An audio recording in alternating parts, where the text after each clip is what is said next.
Hello, friends. This is Dave Hurwitz, executive editor at ClassicsToday.com, here with random reviews from the Overflow Room. An ominous one now. And we're still working our way through Mahler. This is what is this? 15, 16, 17, the 19th video. There's a bunch more to come, I have to say, but we're having such a good time, aren't we? Well, let's just end the good time. Nothing lasts forever. The Norrington Mahler Ninth. Gag-worthy, just disgusting, horrible with the 19-minute finale. And, it's fast, it's light, it's expressionless, it's just horrible in every possible way and several impossible ways.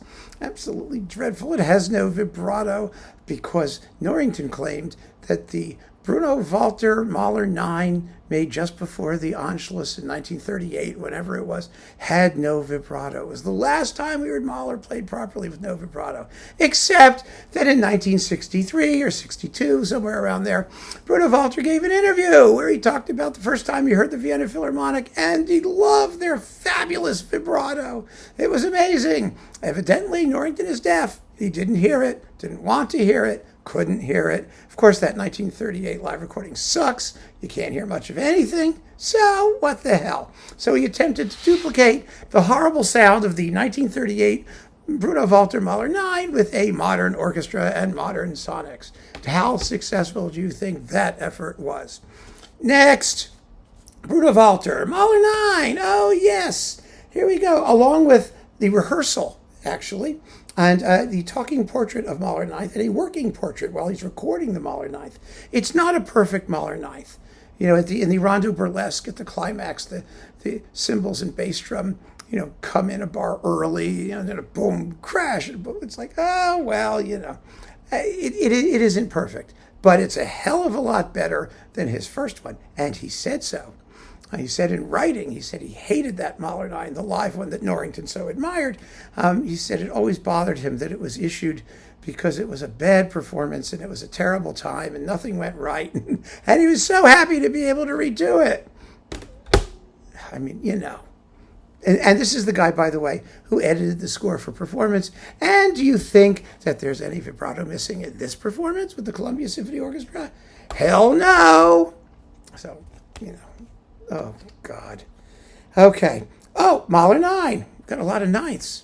Leonard Bernstein with the New York Phil. This is a really good Mahler 9. It's eruptive. It's exciting. It's tragic. It's angst-filled. It's not as slow and labored and considered as his Concertgebouw Mahler 9. It is not. His remake for Deutsche Grammophon, which is also very good. But I actually like this one better. I think it's actually better captured, better played in some respects. And the Rondo Burlesque is amazing. Actually, it's amazing in both recordings, but this one is less mannered and just more like, whoa, let it go. So there you go. Very good Mahler 9. And this one is with the Cincinnati Symphony and Jesus Lopez-Cobos. I've always enjoyed this performance. It's not the most compelling, I think, but he's a sensitive artist. He always was. A gracious musician full of good ideas and good intentions, most of which come off rather well. And he's very, very well recorded. It's on Telarc. It's nice to have. It really is. Most of his Mahler was very good, actually. Okay. This is the Mahler 9. Lots of Mahler 9s here. Wow. This is the Karajan first version. Along with the Kindertotenlieder and Rückertlieder with Christa Ludwig, which were coupled from previous releases. This was a very good Mahler 9, except there's that wonderful moment in the Rondo Burlesque where the E-flat clarinet comes in early and gets lost, and Karajan slows down and lets everyone else catch up. It's a fabulous moment. It's the moment where the E-flat clarinet goes da da da da da da da da da da da da da da da da, and it's a mistake, and they never bothered to fix it. And then he remade Mahler 9 live. And it was stupendous. It's really better than this. Although some people do prefer this. I don't have any idea why. But they do. So, what can I say? Mahler 9 with Svetlanov. Oh my God, this is the worst Mahler cycle ever. Maybe, well, it's up there anyway. There have been some pretty bad ones since. With the Russian State Symphony Orchestra, it's in lousy sound, recorded in 1992. And it's just, oh God, they're dreadful performances. And they are so strange. The best thing about this is the rondo burlesque, because it's played at Shostakovich 8 toccata tempos.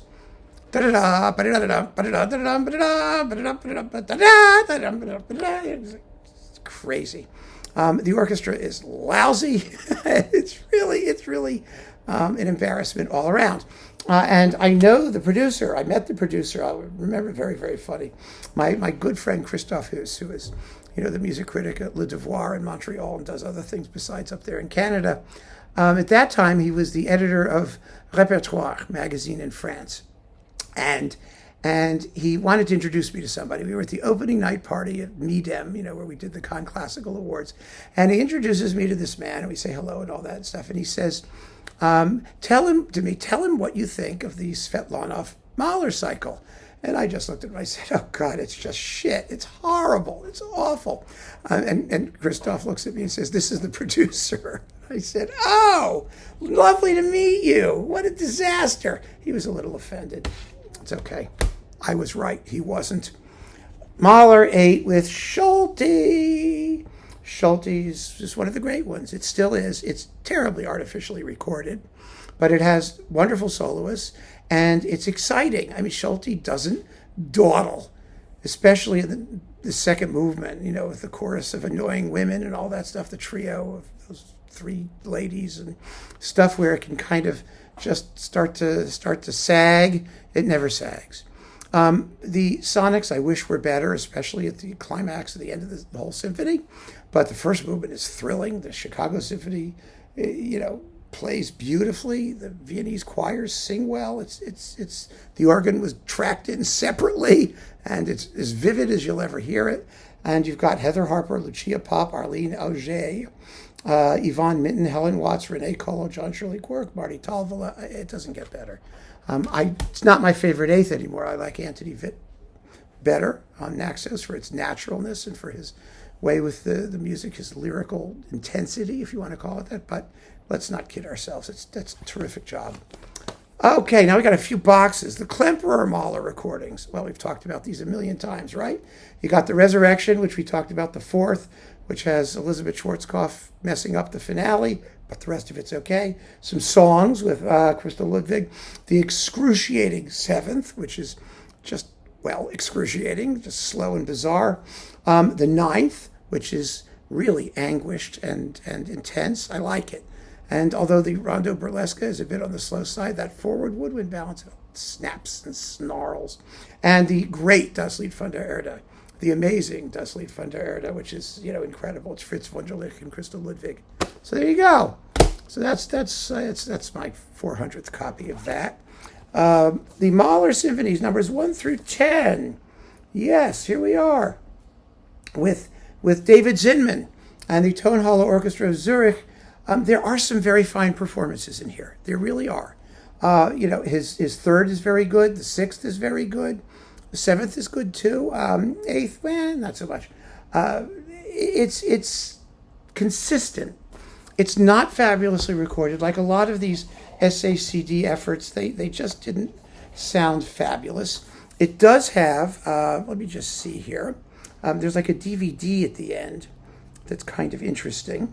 It's the Clinton Carpenter version of the 10th, which is horribly orchestrated. It's just dreadful, but it's nice to have Clinton Carpenter's, version, no matter how, not very interesting it is. And there's isn't there a DVD thing here? I think so, called something like Fate and something, or Death and, I don't know, there's a thing here. It's not in the back, that booklet. Maybe it's on the back here. It's a DVD, Going Against Fate, a film by Vivian Blumenschein about David Zinman and the Tonhalle Orchestra, recording Mahler 6th. So there you go. I mean, it's creditable, and so I hang on to it. What can I tell you?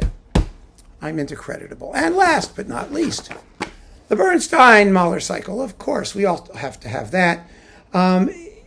Here's the problem with the Bernstein Mahler cycle. It's been reissued so many times.